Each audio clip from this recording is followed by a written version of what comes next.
Here are some tips, 3 ideas to become resilient in our chaotic times.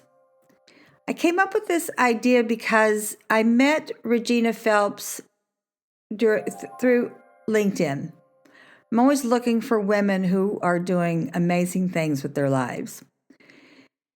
Looking at Regina Phelps' background and her business, going to her website really gave me some amazing ideas for everyday people because her corporation actually works with multinational corporations and nonprofits. When I first started looking at her information, I said to myself, well, how am I going to share this with everyday people trying to prevent disasters and trying to recover from disasters? But after starting to look at her information, because I do come from the corporate world, I started realizing there's some really good information that we as individuals building new communities within our own neighborhoods, we can actually use a lot of their information. The name of Regina Phelps' company is Emergency Management and Safety Solutions. Now, that's a mouthful. And when you go to the website, there's a lot of information that might be just a little too much for the everyday person. Hang in there.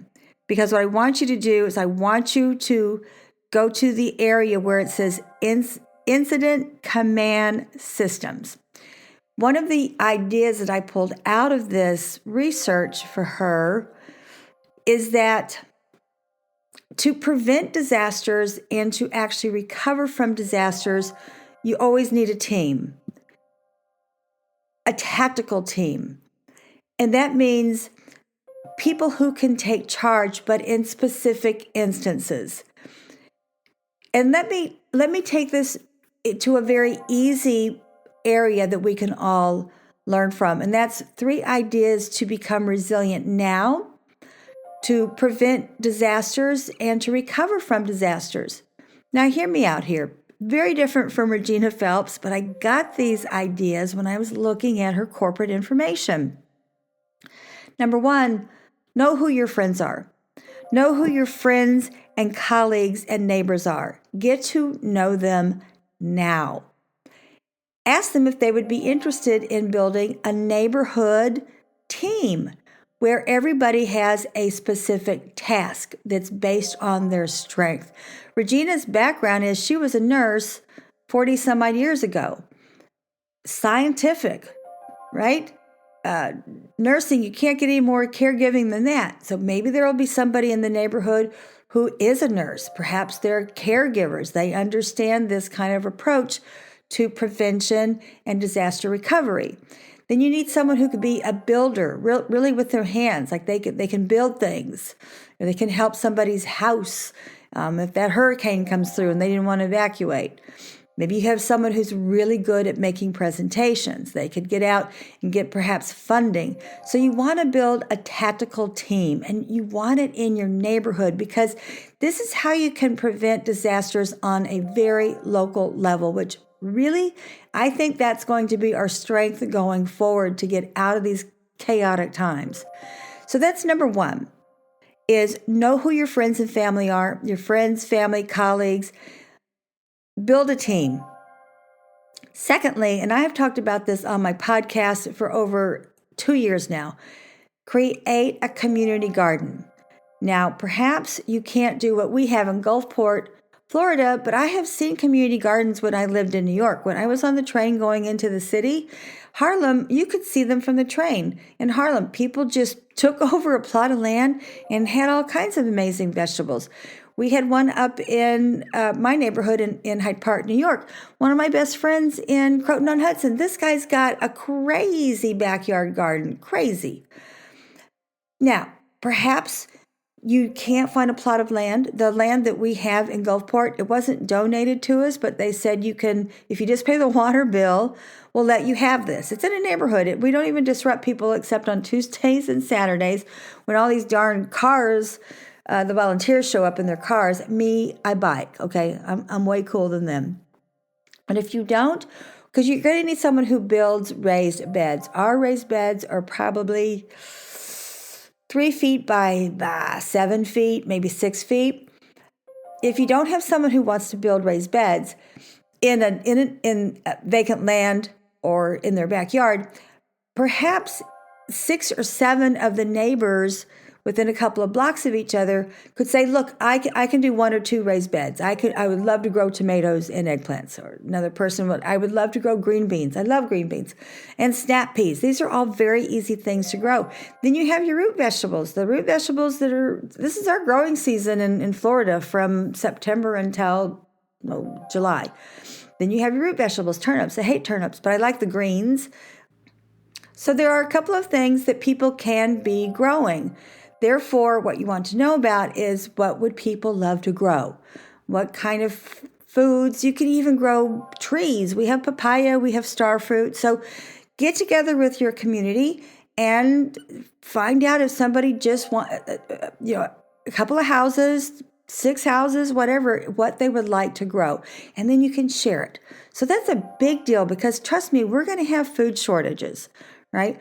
People are going to face not just food shortages, but the point where they can't afford certain foods any longer. So we come to the rescue with maybe just a couple of blocks, a few houses from each block, all volunteering to grow something, a couple of things in their backyard, and then you share it. What a great way to build a community. Lastly, and remember, these are all 3 crazy ideas to prevent disasters, and then you have disaster recovery, right? The third idea, now this is really crazy. I know this is going to be really crazy. A community bank. Get a safe, get something that will stay in somebody's house. And every month, everybody contributes, or every week, whatever, $5, a couple of bucks here, maybe $20. But when somebody in your tactical team or someone in the neighborhood who you want to be friends with and maybe they don't want to be on the team, but they're part of your community, your neighborhood that you're building for resilience, and you're building to prevent disasters, or perhaps when you have that serious situation where it's disaster recovery, money can be available to someone who really is stretched. That can be something as obviously losing your job, or perhaps an emergency car repair, or maybe it's an emergency with children or a pet. But let that be in a safe place in someone's house. Someone has the key, not in the house, though it's somebody else, where you have to kind of, go through this is why I need the money situation, and let it be an IOU. So the person can pay back $5 a month or $5 a week, or pay it in full. But I think that's another really important idea for us to build resiliency. And it's unusual, but who cares? These are new ideas that actually I've been flaunting for a while when it comes to the community garden. And also, I've learned something where I live in Florida. I am moving. I'm not going to tell where until the end of the month, but I am moving because I'm moving to a Democratic state, because I am ruthless in trying something new. It's not working for me in Florida. I can't stand it here any longer. But those are 3 ideas that all came from Regina Phelps' website, and talking to her, and then delving into the research on her website. Because when you look at the incident command systems, it's all about tactics, and that's what we need to have. And let's just start small in our neighborhoods and have tactical ideas that can prevent disasters for us in our little small community neighborhood, right? And then if we have to have disaster recovery, then we're going to have disaster recovery. All right. So getting into Kundalini Yoga, which I always talk about because that's another way to be resilient, is to practice meditation or practice some kind of yoga and get your kids involved. So this one I've been showing, and I'm probably going to be showing it for a couple more years. Emotional fatigue, relieving emotional fatigue and fear of the future. I've been doing this for, 2 months now. I can sleep better at night. It's an easy Kriya.